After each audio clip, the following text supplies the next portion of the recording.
Well, it's Friday, the 6th of October, 2023, and it's a very good evening to all our viewers. Today, I'm tackling an issue that is on everyone's mind. Is President Ramaphosa going against the SADC election report? SADC in general, and South Africa in particular, have the capacity to assist Zimbabwe to come out or to emerge out of its political and economic crisis. Its recent political crisis is the election of the 23rd of August. SADC, through its troika, has made the first important move. And what move have they made? They have adopted the SIOM report on Zimbabwe. By doing so, they have shown that they are willing to tackle Zimbabwe. One would have thought that all the SADC countries, as per precedence, as they always do, would then rally behind that report and obviously assist Zimbabwe in its problems with this election. However, there seems to be division in SADC on how to handle Zimbabwe. There is palpable division there. In particular, South Africa, and particularly under its president, Cyril Ramaphosa, he has cast doubt. He seemed to have cast doubt on the political will within SADC to solve the problems in Zimbabwe. Why do I say so? Firstly, the SIOM report of Dr. Nevas Mumba clearly said that the election in Zimbabwe did not meet the election guidelines or the guidelines, the SADC guidelines guiding democratic elections. However, what we saw is President Ramaphosa prematurely congratulating President Mnangagwa. But just after that, though he tried to explain to explain to reporters that it was a protocol, that once ZEC announces results, then out of protocol, then we put these congratulatory messages. That did not hold water at all. The next thing he did was, against all the other heads of state in SADC, except just a few, he attended the inauguration of President Mnangagwa. Even before the report or the issues that were raised by the SIOM report were solved. Not only that, we had him at the United Nations General Assembly he had an interview on the sidelines, where while admitting that there would be a summit about Zimbabwe, he again prematurely sort of gave a conclusion as to what that summit will do. He said, to quote him, that even though there would be a summit on Zimbabwe, it doesn't mean that it is going to reverse the elections in Zimbabwe. What it is going to do is to just identify the areas which will need to be fixed in future elections. That was a premature conclusion of what an anticipated summit would discuss.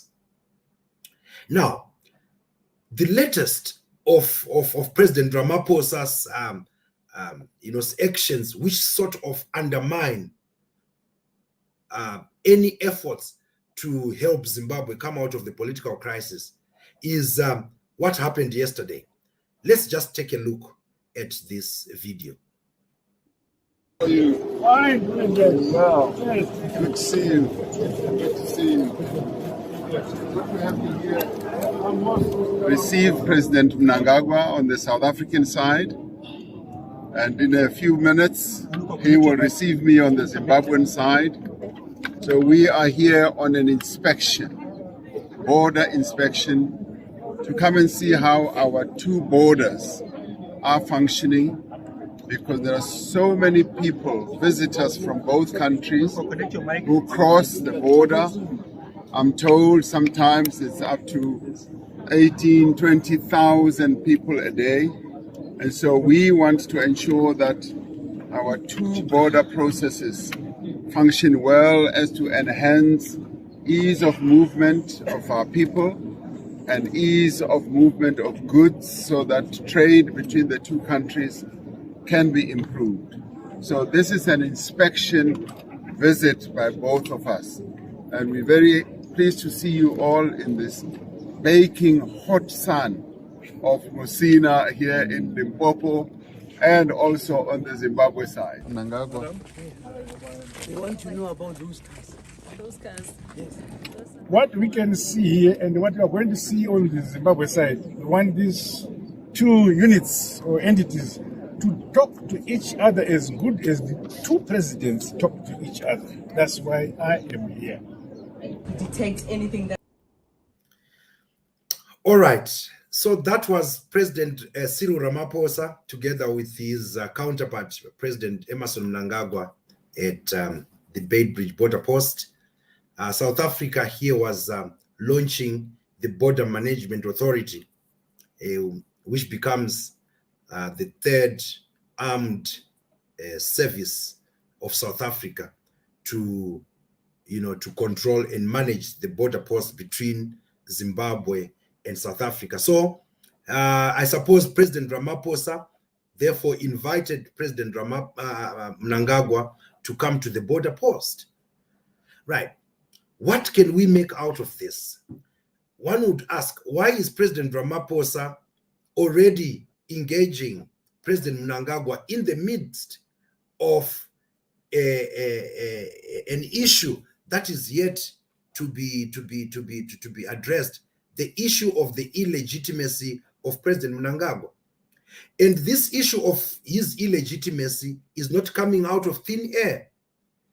It is captured in the SADC Electoral Observation Mission report on Zimbabwe, which says that election did not meet the standards. And therefore, it doesn't legitimize President Mnangagwa. It's not only the SADC report, it is also the African Union report that said the same, that captured the same sentiments. It is also the Carter Center observation mission that captured the same sentiments. The Commonwealth Observer Mission also captured the same, which means that there is consensus amongst most of the observer missions that this election was a sham.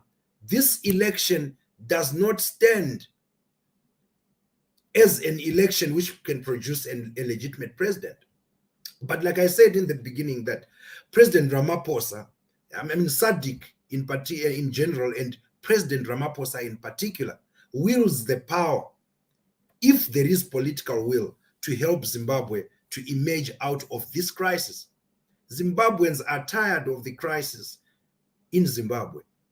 The fact that today or yesterday they were at the border to try and close that border, try and monitor that border with armed people, is obviously, it is an admission that there is a crisis. Even in his speech, President Ramaphosa said daily about 18 to 20,000 people move across that place.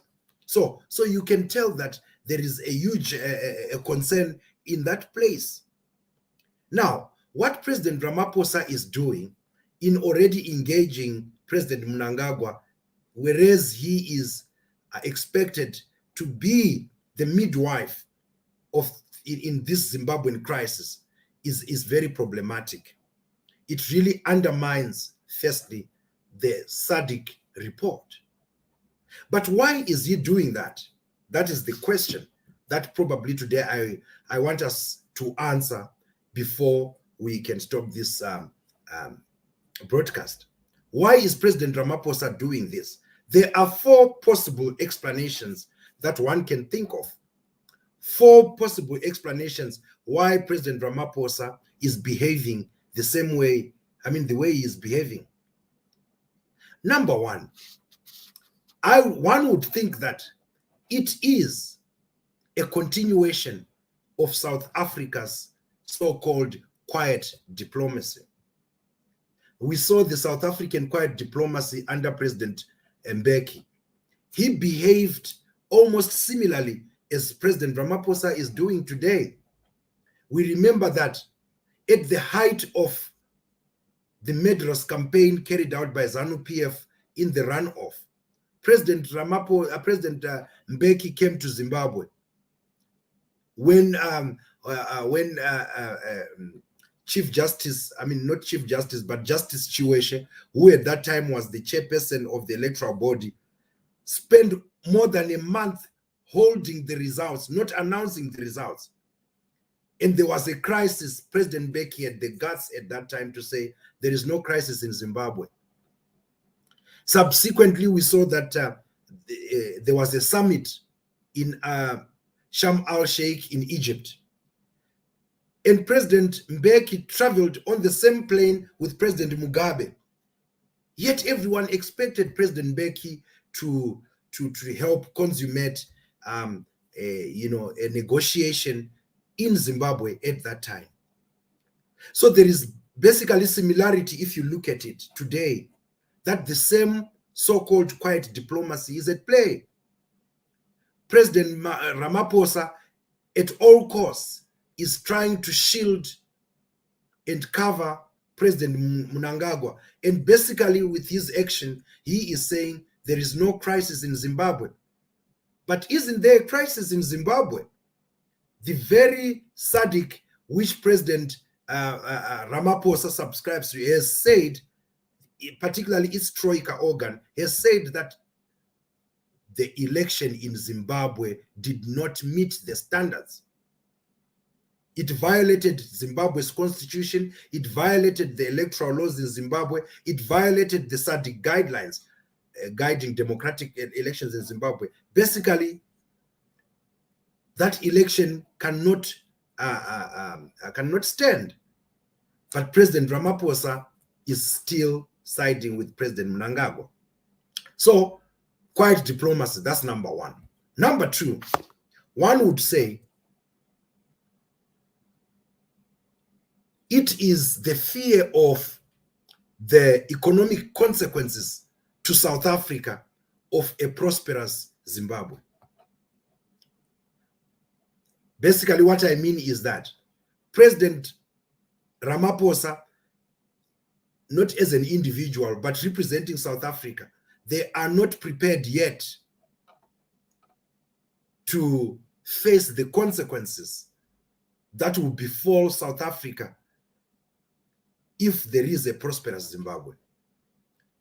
Zimbabwe is a huge hyper supermarket of South Africa. Almost 90% of goods manufactured in South Africa are sold in Zimbabwe. Almost all the basic needs, basic necessities we need, we get them from South Africa. And South Africa is benefiting a lot. And does South Africa want a prosperous Zimbabwe? No. Skilled workers who are in South Africa today, talk of the teachers, the science teachers, talk of other skilled workers such as engineers in South Africa, electricians, talk of executives who are in South African industries, in the private sector and even in the public sector. Is South Africa prepared for a mass exodus of these skilled workers if Zimbabwe was to be prosperous tomorrow?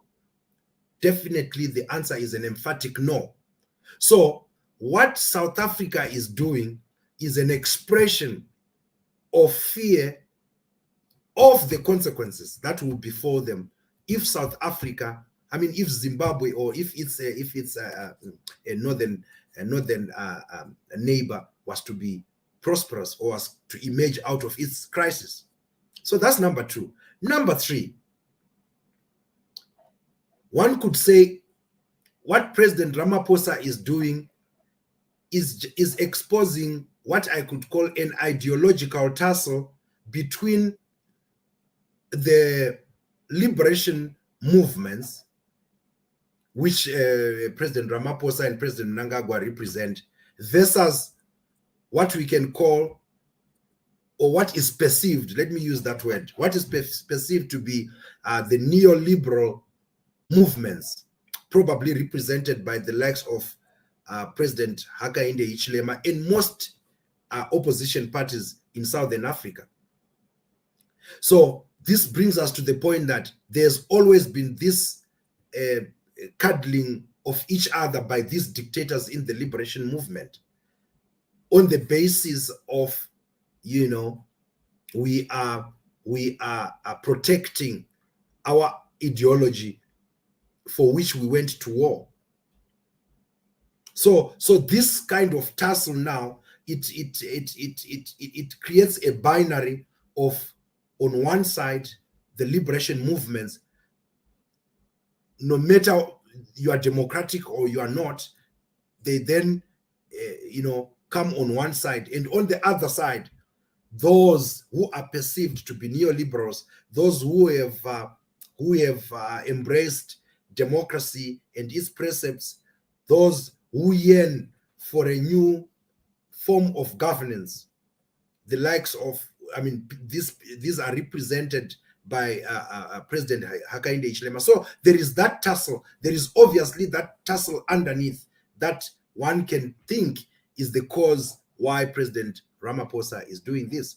But fourth, but not least, and I would not be very sure how far this goes to be the main reason, that in South Africa there would be, that's number 4, there would be an election in South Africa next year.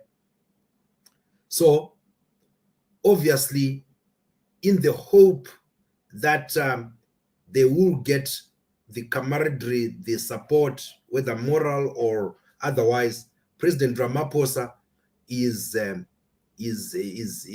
extending a hand to President Mnangagwa to say, next year, I'm also in an election mode, and it's not given that the ANC will have a clear majority, because over the past years, its support base actually has been going down. In fact, its percentage wins have been going down. So next year, it's not a given that the ANC will have the majority it has always enjoyed. So it needs a support of a brother. So that could be one reason why President Ramaphosa is supporting President Mugabe. So those are the reasons that one can point to say, why is President Ramaphosa doing what he is doing?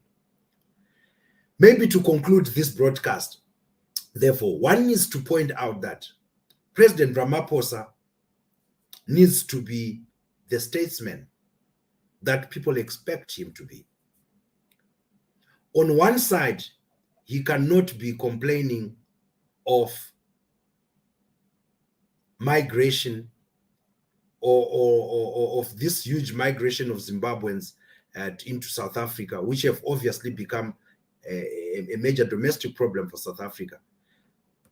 On one hand, he complains about that, and on the other, he doesn't accept the responsibility to solve the problem that has caused that same migration. And to hide under the mantra of sanctions is to be disingenuous. It is not honest of him to say, to stand at the Yunga and say it's only sanctions.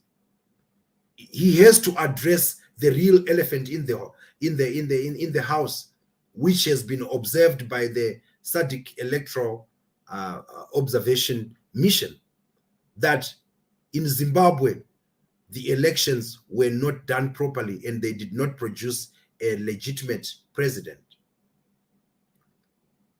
Number 2, President Ramaphosa should not himself be seen to undermine SADC. South Africa is the biggest economy in this region. By virtue of that, is expected to take a leading role, in solving issues in the neighborhood. Now, if President Ramaphosa is to continue on this trajectory, what he is doing is that he is undermining the same organization he heads by virtue of being the largest economy in this region. He is playing a big brother. He is going back to the colonial government's policy, where South Africa always carried itself as if she was the big, I mean, in this case, let me say South Africa was the big brother in Africa, and most countries resented that. And if President Ramaphosa continues on this path, he seems to be undermining his comrades within SADC. He must start to act in a very neutral way. He must not only be seen, but do the real right things. That is my point number 2. However, I would also want to think that in the spirit of quiet diplomacy, one may say it is not all that we see outside. It is not the hugs that we see. I mean, calling each other my brother, here my brother, my older brother. I want to believe that indoors they are facing each other, because South Africa would not countenance the kind of election such as we had in Zimbabwe on the 23rd of August. South Africa's democracy has matured, that for them to even accept what happened in Zimbabwe would be a shame. The blatant rigging that happened in Zimbabwe or in this election of the 23rd is clear. We saw ballots not arriving at the polling stations by 4 p.m. in opposition strongholds.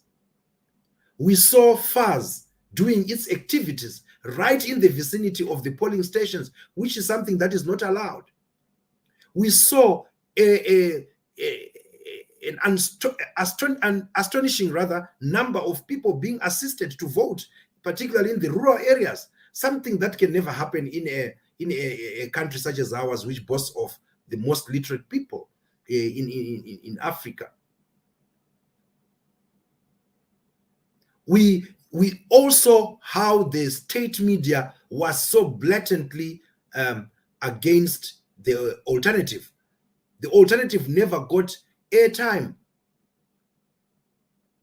Those are things which define a democratic election or an undemocratic one. The judiciary has always been used as a tool. It has always been weaponized against the alternative. We saw how the whole period from the proclamation of the election, how the alternative was kept in the courts. So ZANU-PF made sure that they used the courts to drag and I mean the campaign of the opposition, and to make sure that they just create despondency, they create disillusionment amongst the opposition members by keeping them in the courts. All of that created a whole hodgepodge, a whole hodgepodge of an undemocratic election. There is more to say on that. Some statutory instruments being created on the eve of the election, which is against the Constitution. Opposition rallies being banned. People losing their lives. Chitsunge and others, they were killed because they were campaigning for their political parties. That cannot be an election which South Africa can support. If that were to happen in South Africa, things will not go well. So President Ramaphosa must not be seen to be undermining the election report, which was produced by its observer mission, which has already been adopted by the Troika. At this stage, what we call upon is a prompt and a quick process to call on an extraordinary summit on Zimbabwe and discuss and finalize the issue of Zimbabwe. Thank you very much to all our viewers. This is what I had to say for this evening. Hoping to see you tomorrow as we look at other upcoming news items. Thank you very much and a very good evening. Thank you.